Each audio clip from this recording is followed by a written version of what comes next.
أسهل تتبيلة شاورما منزلية. عندي كيلو ونص صدور دجاج مقطعة شرائح.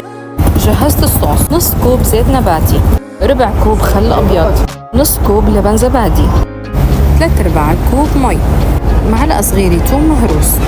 قلبتهم مع بعض، بعدين ضفت لهم معلقتين كبار صويا صوص، معلقة كبيرة قرب البندورة، معلقة كبيرة دبس فلفل. هلا حطيت البهارات: معلقة كبيرة بهارات ماجي، 1 معلقة صغيرة ملح، معلقة صغيرة فلفل أبيض، معلقة صغيرة هيل، نص معلقة صغيرة ثوم بودرة، نص معلقة صغيرة زنجبيل، نص معلقة صغيرة كزبرة يابسة، نص معلقة صغيرة كمون، نص معلقة صغيرة كاري.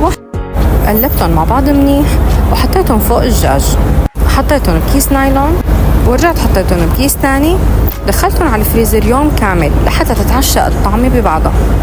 بطنجرة حطيت شوية زيت نباتي، حميتهم وحطيت الدجاج فوقهم، ضليت قلبهم لحتى استووا واخدوا هيدا اللون. هيك بتاخدوا أطيب تتبيلة شاورما. جربوها بطريقتي واعطوني رأيكم، وبالهنا والعافية.